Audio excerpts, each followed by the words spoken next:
Hello, hi everyone, and welcome to our Ravio Reward Hour for the month of June.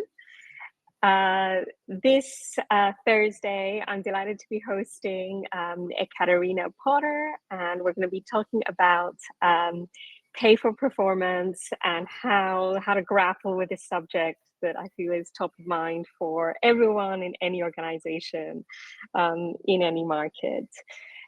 Before we start the conversation, we'll do just some small admin. There is a chat function. Feel free to let everyone know where you're joining from, post questions in there as you wish. Use it in a way to signal to me and Ekaterina anything that you might want to ask or want to comment on during the conversation. That's for the audience. You'll also see on the right-hand side for me, there's a questions section. Feel free to put questions in that, and we'll also be doing some polls today. And it would be great to have all of your participation so that we can quickly get a snapshot of what the audience is thinking and feeling. So without further ado, Ekaterina, do you want to introduce yourself to the audience, and then we'll take it from there? Sure. So thank you very much, Vaso, and thank you to Ravio for inviting me to the monthly rewards hour. It's a pleasure and an honor to be here. So my name is Ekaterina Potter. I am the head of rewards and belonging at commercetools. commercetools is a SaaS company, globally distributed business that has been in the market for over 10 years. We are in the e-commerce sphere, and my role has been to look after the rewards, compensation, benefits, equity, belonging, engagement, inclusion, and recently my remit grew to include employee experience, employer branding. I also look after the DEI agenda in commercetools, which keeps being strong regardless of the events in the broad wide world. And I've been in the total rewards area for almost 20 years, working primarily in the last 12, 14 years in the SaaS industry, so in the tech market, but having experience in a variety of organizations, from small startups to big corporations. I'm really happy to be here. I hope we have an engaging conversation with everyone participating, jumping in and asking questions, because I don't think anyone can have the ultimate knowledge on the subject. We are, like, I perceive this also as very much a peer exchange today. So let's discuss this very exciting subject. Couldn't agree more. Definitely up for peer-to-peer learning, and really excited to have you on Reward Hour, Ekaterina. Just a quick note for anyone who might not have joined the Reward Hour before. I'm Vaso. I'm the Chief People Officer here at Ravio. Ravio aims to make compensation work for everyone, and this is part of our monthly series where all of us reward leaders and people can learn from each other and use it to have an engaging conversation. So without further ado, let's deep dive on our subject, which is pay for performance. So obviously, there are lots of different ways that we use compensation to reward performance in the pay for performance model. So this might include salary increases that are based purely on performance ratings, to having a merit matrix where your position in band is factored in, and there may well be many other levers to do with bonuses, equity refreshers, maybe benefits that are used every now and then to incentivize performance. We've got a poll coming up around what does each of our companies use as a pay for performance approach, and it should just pop up shortly. I'd invite you to indicate which is closest to how your company uses pay for performance as an approach, and then we can look into how that sort of relates with the next part of the conversation. Submitting a vote here.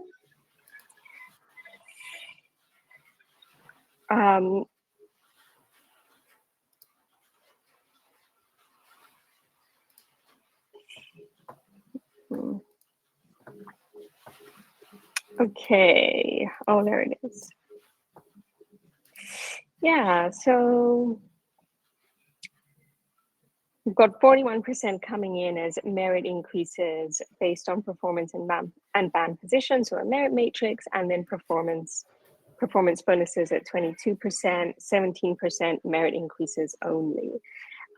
So a variety. But I think one of the key things that we need to sort of lean into in the context of this conversation is, what does a top performer like actually mean, and how subjective is it? So, how should we think about defining performance when it's something that is can mean different things to different people? I don't know, Ekaterina, I'm sure it's something that you've reflected on a lot. Yeah, for sure. So the poll is very revealing. I think it's very much aligning to my experience in my current company. But to start with performance, I think this is super essential that we identify, that we are confident in identification, what top performance means, and what we want to do also about the other categories of employees. So in our current company, we use a very stringent performance management approach.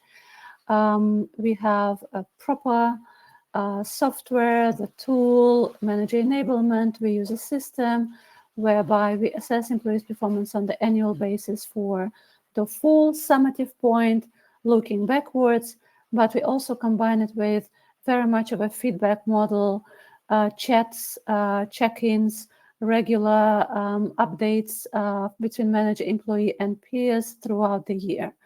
I really think that both could work very well in combination. The trends in the industry have vacillated. You have seen the pendulum either going for a very strict performance rating, then going for a feedback model in the companies, trying to make their mind.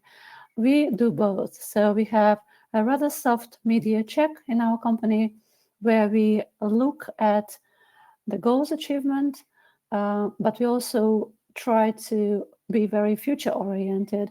If it's in the middle of the year, what does the second half of the year should look like? How can we make sure that if there are any areas that are sagging a little bit, how can we elevate them? What is it that a particular team member needs from the rest of the team, from the business, to make sure that they stay on point?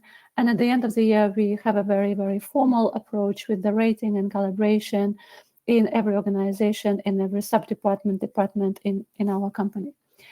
I think really the combination makes a lot of sense. And I would say that at commercetools, in my current company, we are constantly evolving this model. We are now looking also at business impact, criticality of the role, and not just like the top performance of the employee from the individual skills perspective.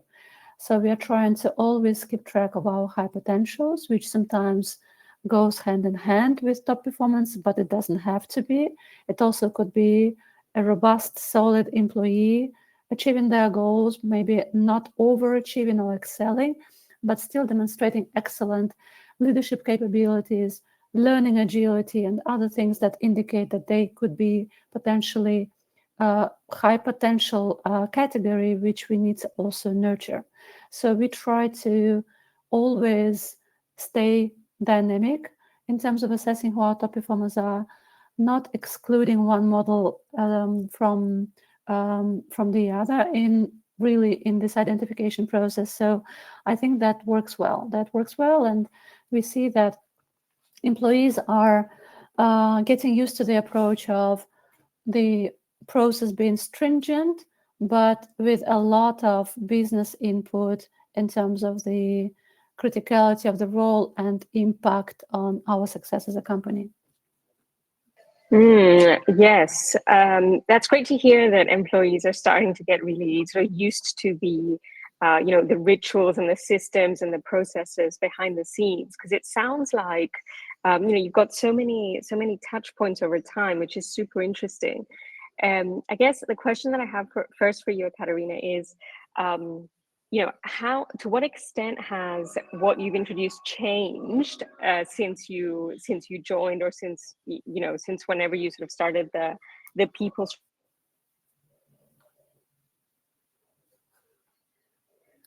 that was quite mature on that? So when I joined the company, which was a year and a half ago, we've started introducing this performance management model into the company.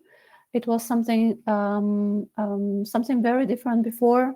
I think it was less organized. It was less endowed to people leaders and the managers fully. There was a performance management system, but it was conducted primarily by the members of the C-suite, our top department leaders, business unit leaders, who were also key in running the merit cycles, compensation cycles. They were doing it for their departments. What we have really changed is that all the managers need to be taken on a journey of working through performance management, understanding the need for it, grasping the categories, the concepts, the terminology of it, and really seeing how it could be of use to them in navigating their teams, managing their teams, elevating the talent. Basically, that's all what it's all about, is to make sure that every team member can be successful on their team. You could not do it without having a methodology of measuring the impact that everyone brings to the success of your little team or your department. So I think this is the major point, is to try to include as many, potentially all people leaders like in our organization, into this process, because it's very educational. If you're particularly a new manager, new to the management role, you organically grew from an individual contributor role, it is really an eye-opening how we do our calibration meetings. It changes your perspective. You think, okay, if only I knew how it really runs when I was an individual contributor. It is really stringent, very structured, and we can then really action on this. We could initiate products that support our solid performers or our top performers. We can also develop people where we see some of the goals have not been achieved. We have the foundation to address any gaps or to reward people for excellence. Mm-hmm. Yeah, really, really interesting. It sounds like it's been an iterative journey. Exactly. If we double click on, the great work that you've said, that you've been supporting managers with, sort of enabling them, etc., enable them to performance manage and to think critically about performance. How do you, or what have you found to be effective in order to ensure that the evaluation of people's performance is objective and fair and consistent across the board? Yes, a very important point. From the rewards perspective, we do say that our approach focuses primarily on pay for performance, which is we aim to directly link compensation to our contributions as employees, our impact as team members. And this isn't just about one metric, it's a holistic view that includes your goal completion, feedback from your peers. So we have the 360 system also in place. And of course, also your manager's observations throughout the year or any performance period. So we definitely say that pay for performance is number one factor in our entire approach, but we are also committed to making sure that the objectivity remains, and we use a clear guideline matrix that combines your annual performance rating as an employee with your position and salary band. And we've just seen from the poll that is very relatable to many companies. This allows us to ensure that we distribute the budget effectively, that we pay attention to those employees that are maybe lower in the band. So we really try to bring that internal fairness into play. We look closely and we instruct our managers to look closely at how their employees are paid relative to their peers in the same roles, by providing them access to salary ranges for their team members. So if I'm as a manager and I have 8 employees on my team and 3 of them are in the same job level and performing very similar job, I could have an opportunity to identify maybe there is a gap in their compensation in terms of where they are positioned in the salary band.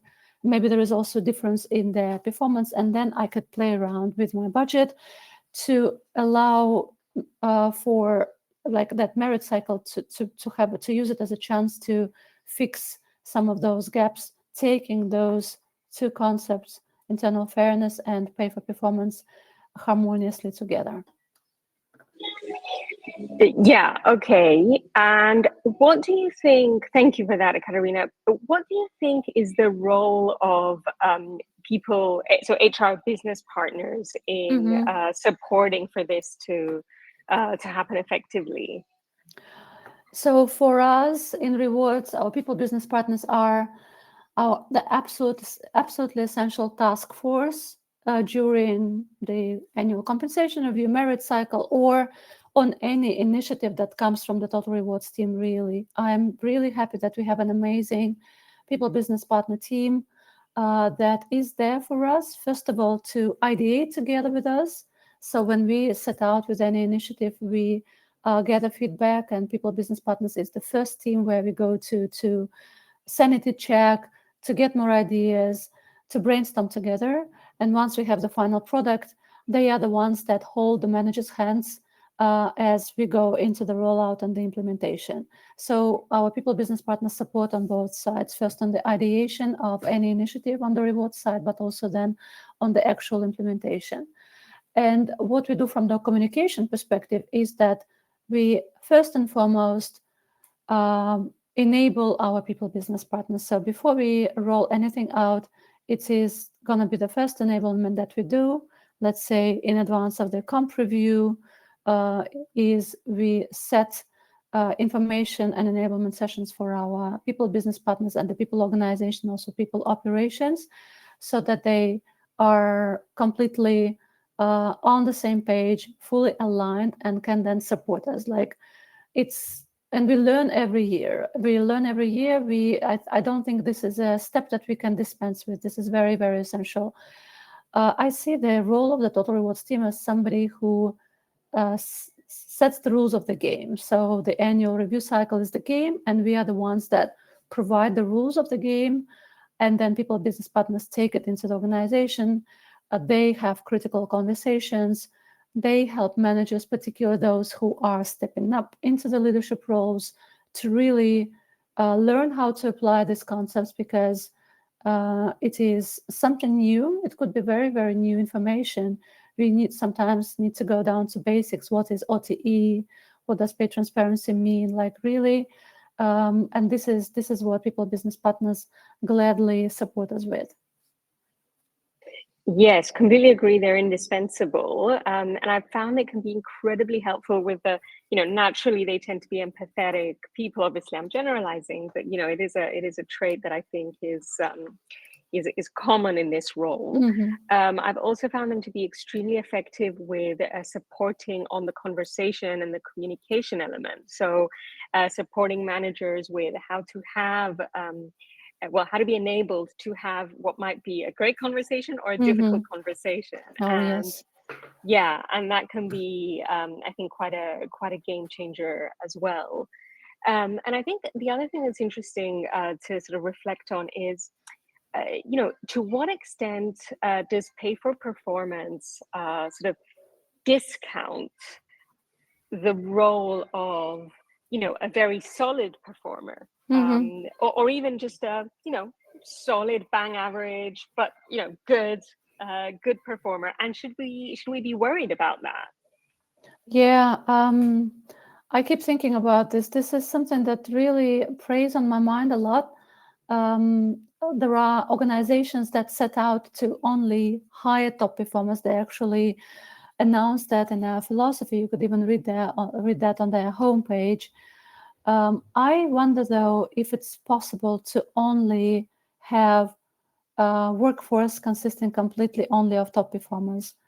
I do tend to believe that there is always a significant proportion of the workforce that is a solid, robust worker. And I also believe that these employees are needed for the organization. There are roles where that work needs to be robust. There are people who just want to do that job.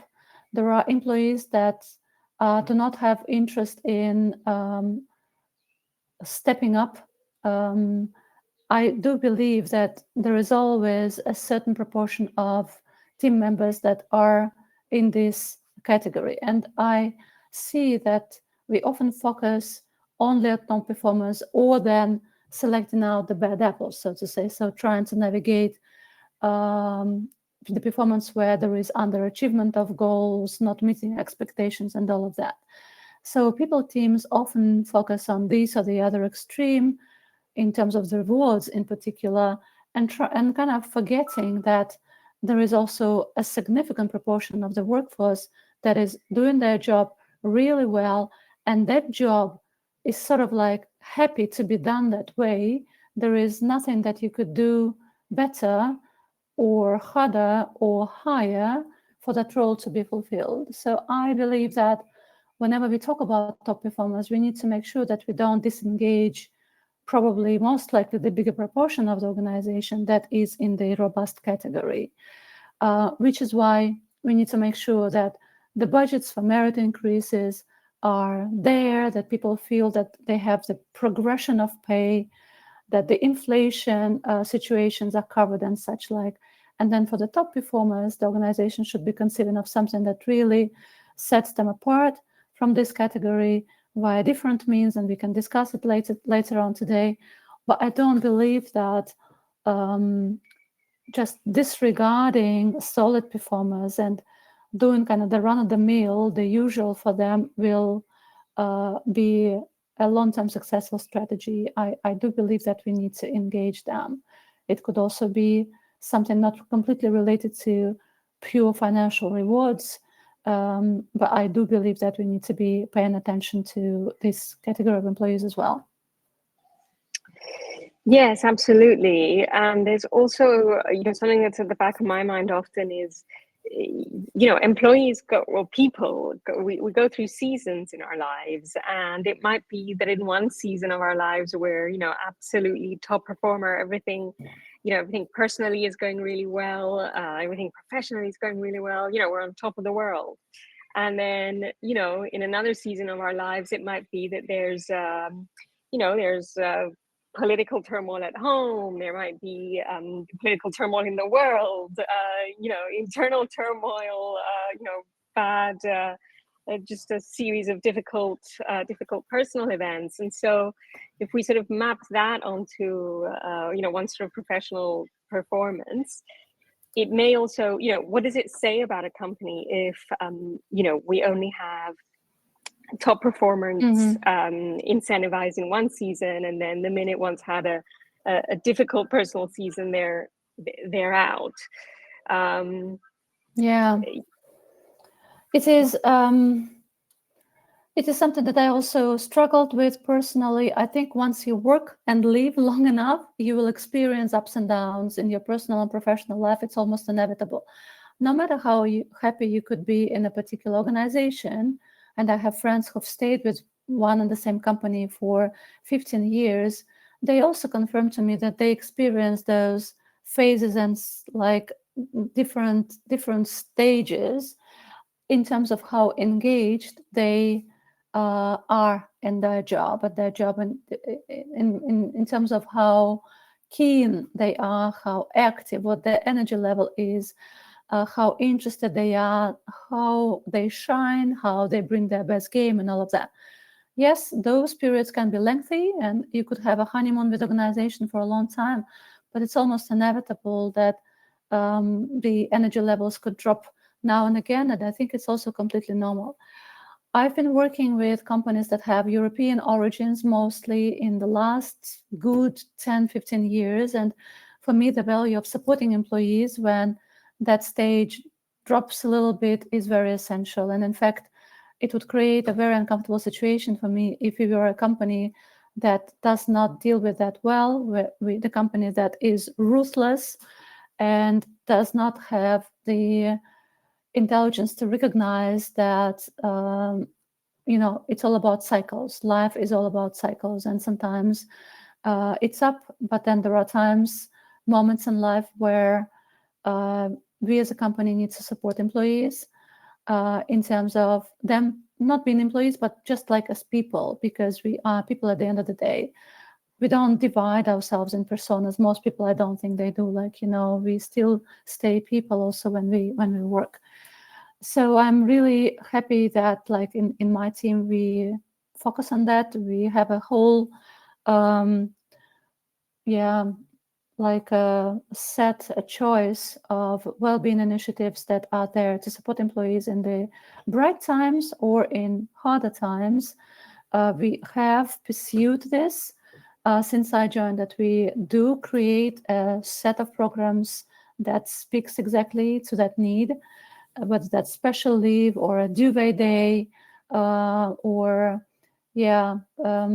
we could speak to the manager and say, it's just, I just need some time, I need some support, whether that's a mental health program that is doing great job for us.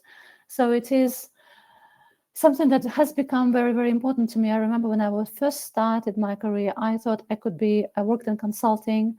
It is something for the young people. It's very high intensity, long hours. You meet a lot of people internally and externally. And I used to think of myself, I am just so resilient. After this, any job, I could do anything. I could crush anything. But everyone, there is a limit to everything. And now I think we don't need to test people and to test their levels of resilience. If we are still a successful company, everything goes well, why should we really test our employees to the maximum like that? So it is from that philosophy that we've decided that we need a portfolio of well-being solutions for our employees, and I think this is something really appreciated.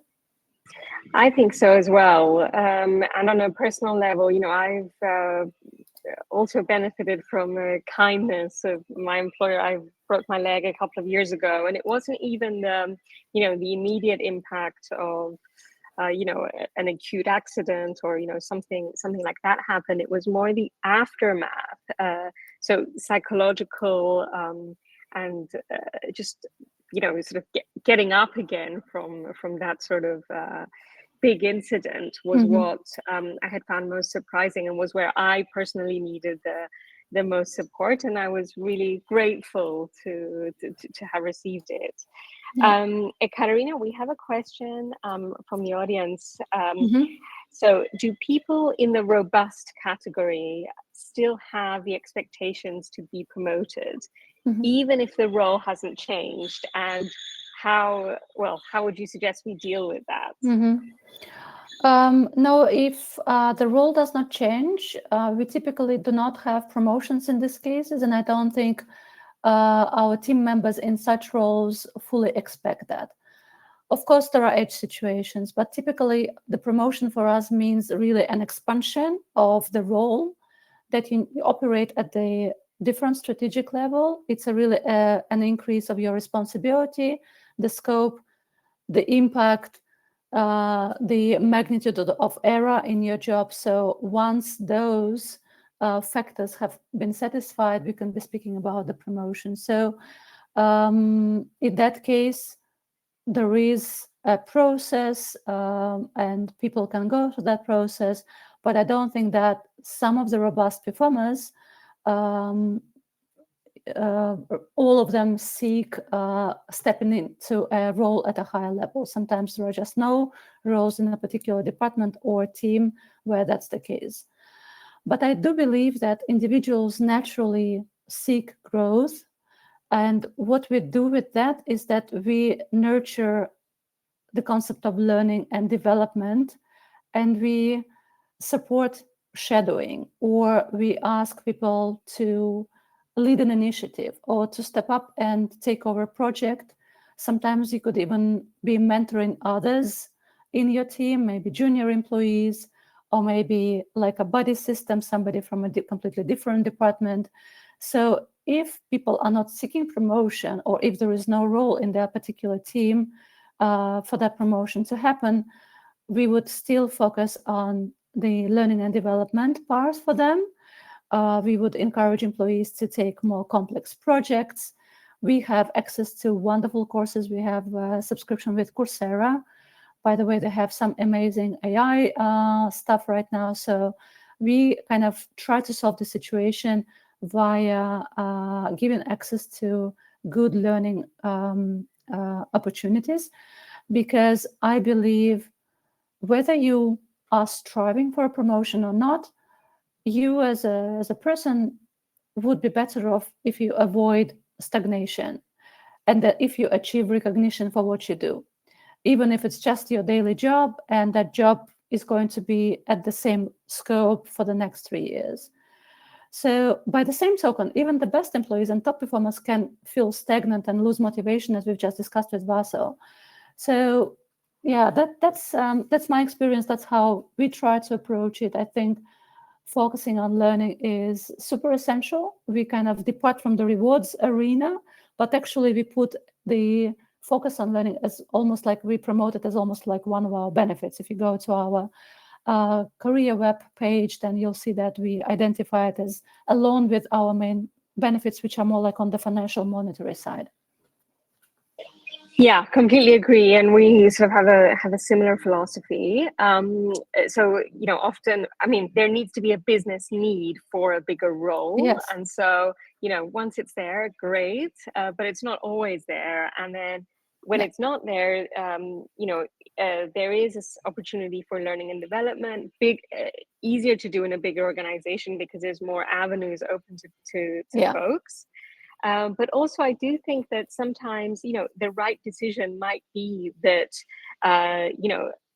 if there's no business need for a bigger role, and there's no obvious sort of cross-functional way to upskill, and the employee has done a whole bunch of courses that have helped them grow professionally, it might be the case that it's the best option for them at that point in time to be supported to exit gracefully the organization and go ahead and find something equally amazing at a different home. And I think that's, ideally an employee would have a kind of open relationship with their manager where they're able to, in a safe environment, come together to that conclusion. That's the ideal scenario. I know it's not always feasible, sadly, but it is, it can work really effectively as well. Yeah, I think there is no one solution, right? Like, and there is maybe so it's not very black and white. Once you work with people, you see that the scenarios can be multiple and different. If there is a limited opportunity for like hierarchy growth in your current role, as in promotion, you could still like have opportunities for a stretch assignment. You could still be solving complex problems. You could work cross-functionally. You could lead a high-impact project. You could provide coaching, mentorship. You could also craft or reshape your current role. I think, like, maybe not many organizations participate in that or do that. I think it's pretty novel, but maybe the future is that we allow our team members to reshape their current roles themselves to align more with their interests, with their development goals, without necessarily changing their title, their job level. Yeah. Yes. Yeah. Agreed. That would be really really interesting to think about. I think so. One of the favorite things that I like to think about is how to tackle top performers who, for one reason or another, either they've already been top performers or they were already brought in at the very top of the band, something like that. Mhm. So, assuming it's a top performer who is already very high in their salary band and isn't getting a promotion because there's no business need or there's no, they haven't reached the next level yet, how should we approach rewarding that top performer who's at already the top of the band? And I think there's a poll coming up so we can sort of share what everyone's doing.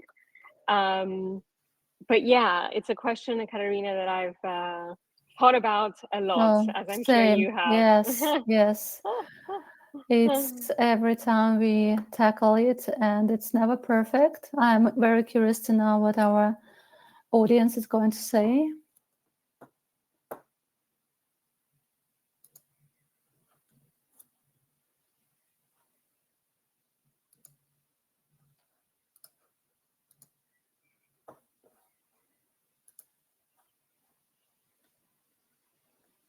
Okay, so we've got a lump sum bonus. So a one-off spot bonus seems to be the leader, with a normal salary increase, which presumably would get them out of the band, coming in at 23%, and then a multiple of the above. So a bunch of those combined, probably. Yeah, what do you think, Ekaterina? Yeah, so I see how it changed at first. Like, I think lump sums were lower than the multiple of the above, and now it changed to lump sum bonus. And also, this is what we do at my company. This is like now for the second time in a row in our annual cycle, where we've proposed this solution for the situation of top performer above the maximum of the range or very closely situated to the maximum of the range. First of all, when we go into the cycle, we give instructions to our managers that please do not put forward increases that would make your team members exceed the range. But we've seen repeatedly now, also for the second time, that this rule gets broken. We also are fine with that. Managers are autonomous in their decision making. They just need to provide rationale. So we had a few cases where this has not been adhered to completely. And what we have provided as guidance to our managers is to, for top performers, also exactly like the poll tells us, to allocate a lump sum bonus, one-time payment to our top performers above the range, so that we don't compound the problem of them being constantly on top and above the range for the years to come. We differentiated as well. We also have some good solid performers, not maybe top performers, but that second big category. If they are also above the range or close to that, we also allocate them a lump sum increase or one-time payment, which is a little bit on a smaller scale than for top performers. So we set it out as a percentage of base salary. And I think next year we'll experiment more. The problem that our managers see with this is, well, we bring these people into the organization already at high remuneration. So the landing compensation is already high. We did hire them at this landing compensation. Maybe they were hired when we still didn't have the ranges. It's possible. We have a lot of top performers who are also long tenured employees, and we did not have our ranges until 2023, after summer 2023. So it's possible that we could not have a very data-driven approach, and we brought these people in. And now that we do have salary bands approach, super granular, very data-driven, we see that they are actually highly remunerated. But our managers are right. Like they think it is counterproductive. These people do bring their best to the company. They do go the extra mile. They are the top performers. And just because we've hired them with this high compensation, we kind of penalizing them with no increase.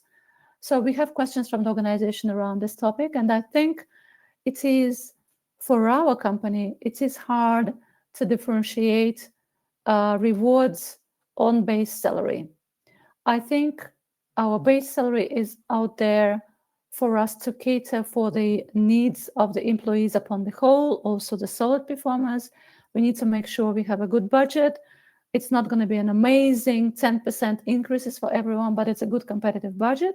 But what we need to do for the top performers then is probably go down the route of variable pay, probably go down the route of then higher lump sums, not a small percentage of your base salary, but something that would be really a meaningful reward for the great performance that they demonstrated last year. Because you need to think, okay, we as a company, we want to differentiate performance. And then we need to make sure that the rewards goes in line with that. If that difference is after tax very negligible, then the message is not there. The message is simply not there.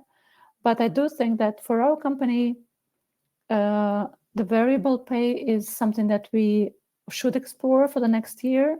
But there are also other ways. We have right now it on our roadmap for the rewards team for this year to introduce at least 2 new high impact rewards programs to really cultivate top talent and lessen the turnover of that top talent even further. So we have some further great ideas. Some of them are purely financial, impact bonuses, higher equity grants, but some of them are more around non-financial recognition, visibility, influence, for instance, dedicated career coaching, mentorship from senior leaders, sabbatical, things like that. So we also kind of are putting together a portfolio of initiatives, and then we'll see what gets approved, what the people organization thinks, and I hope that we will achieve our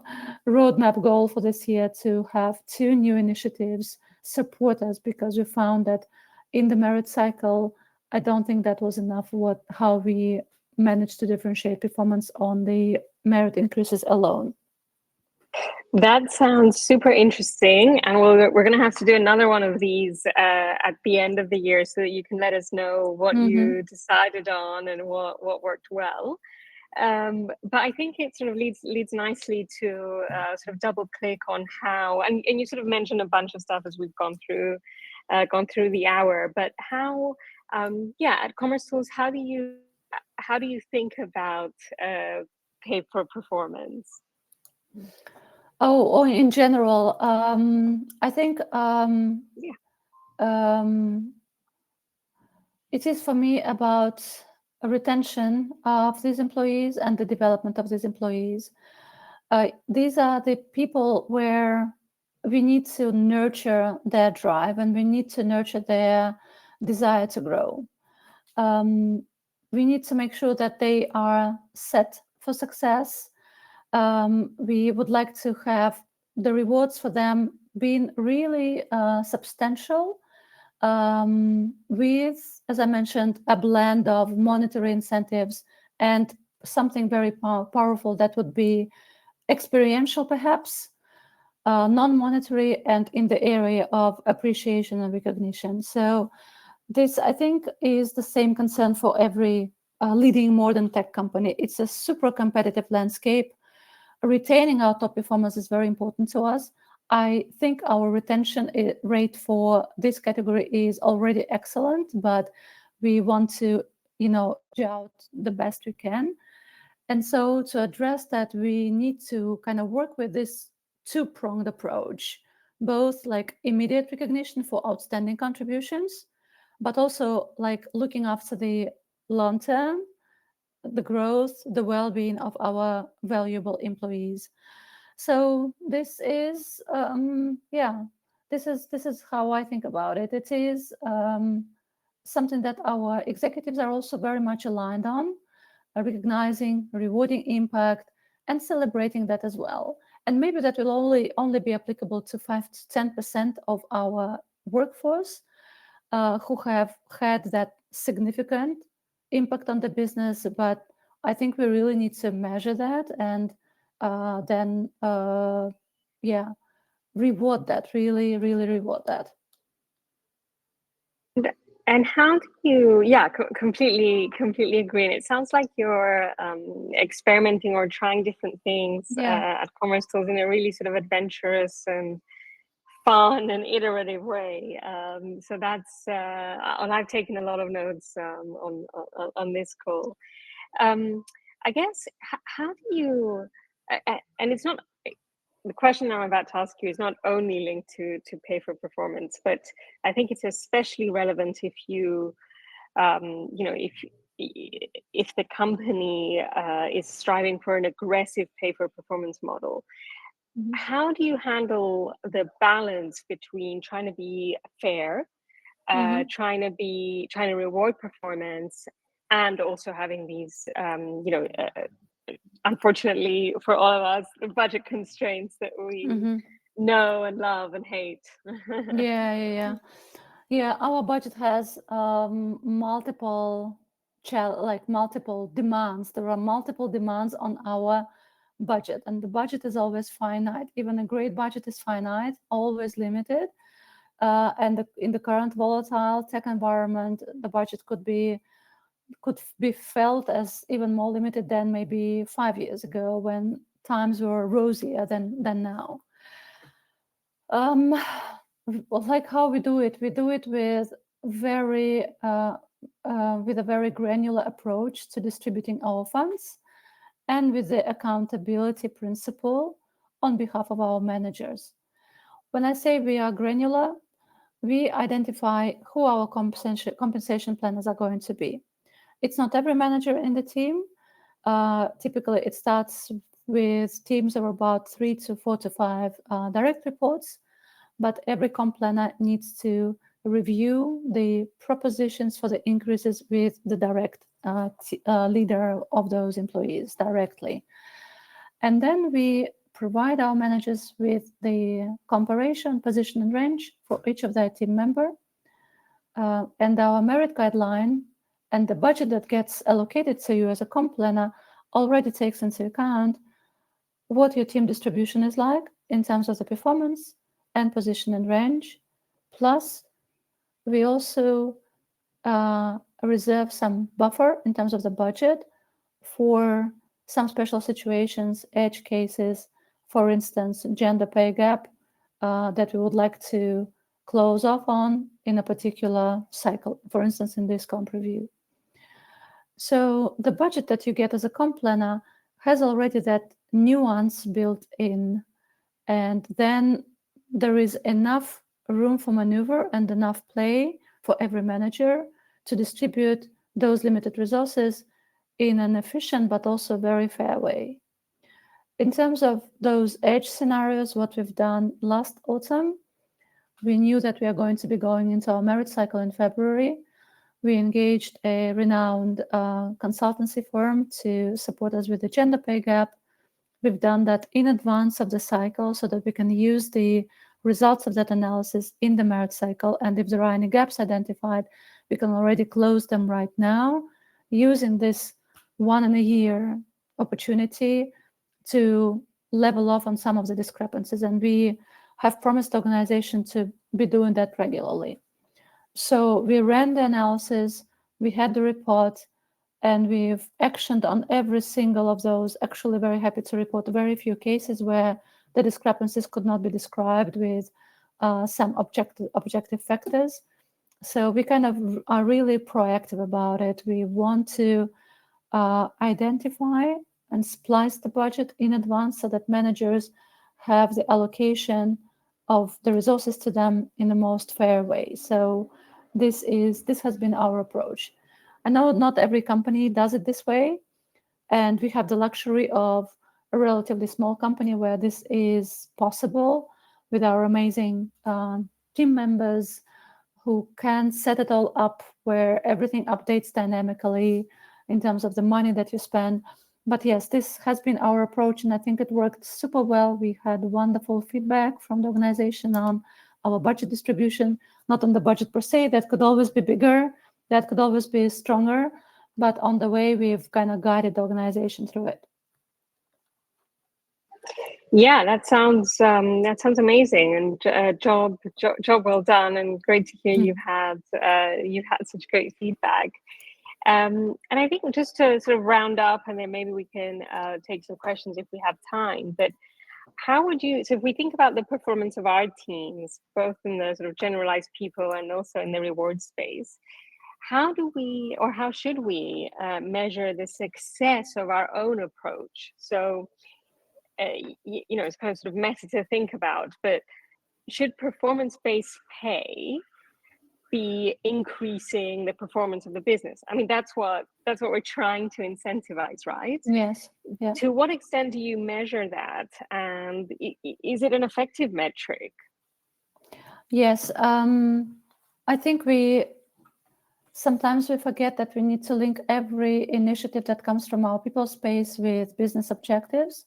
We should always keep that in focus. Like as rewards people, I think it's easier because rewards deals with the budget, and the budget can be made available only if the company is successful, if the company has achieved its company targets as well.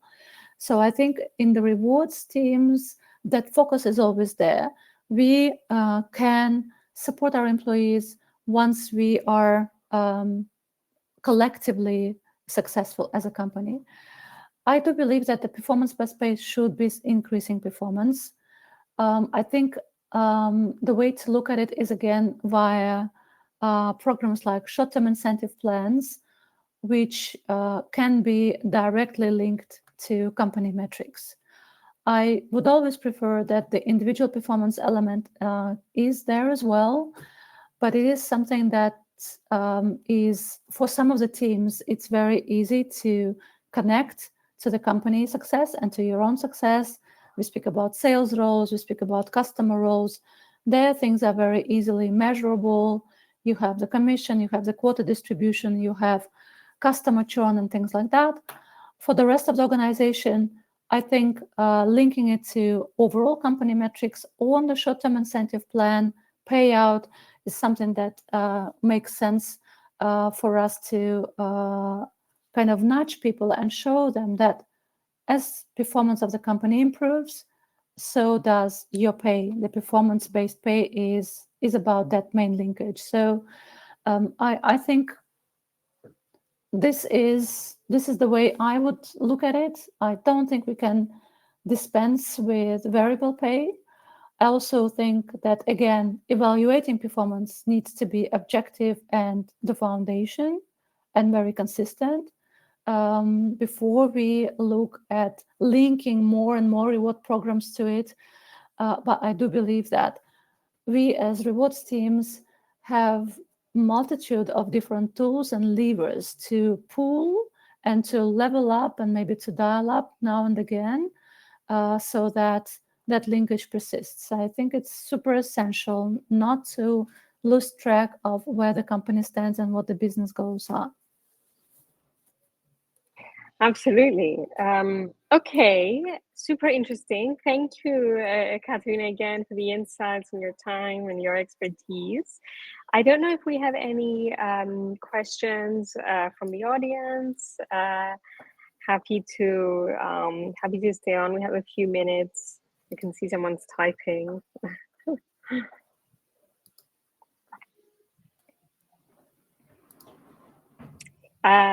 So from Vera, no need to apologize. So the question is, I'm curious how the annual review cycle works in practice if performance bonuses are tied to it. Mm-hmm. Have you considered doing reviews more frequently, like twice a year, to make bonus decisions more timely or reflective of recent performance?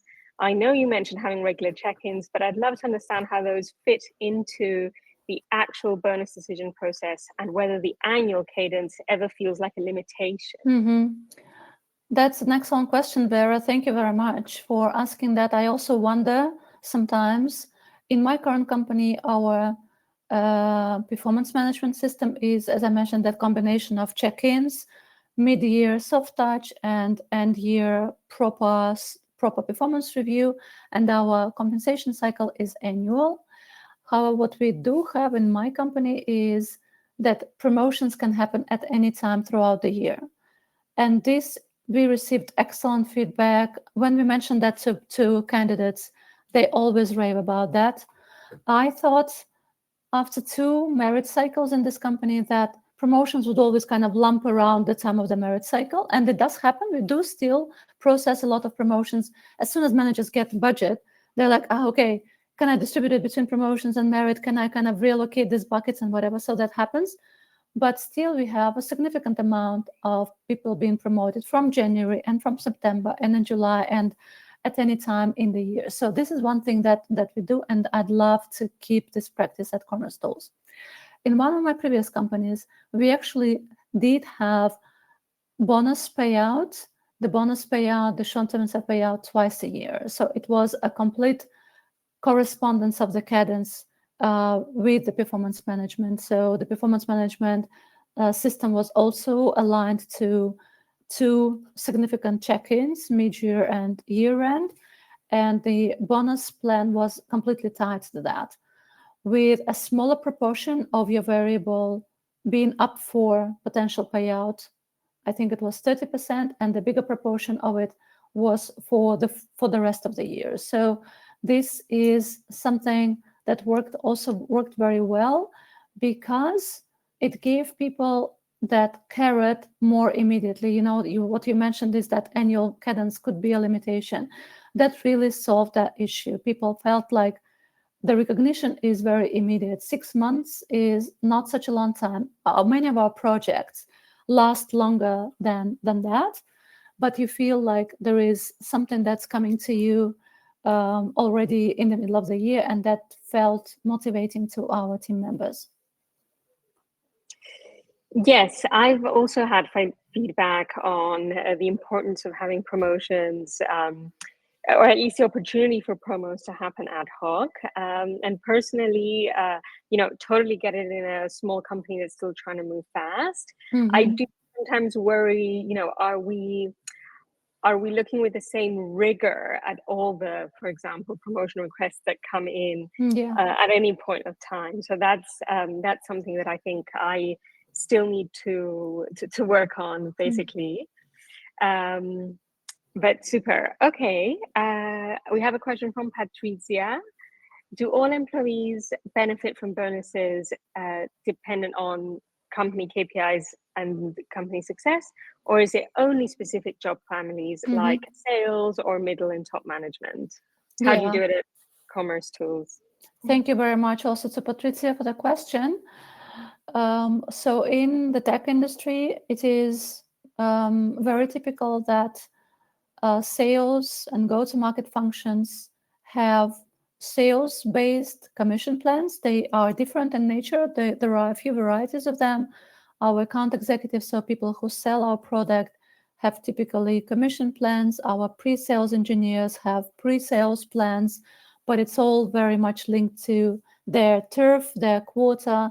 We have business development representatives where their bonus is tied to the number of leads that generated and such like.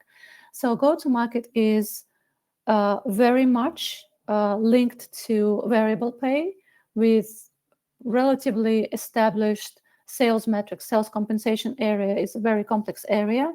And there we have the variable pay for every job level. So from the beginning of our job architecture until the very top.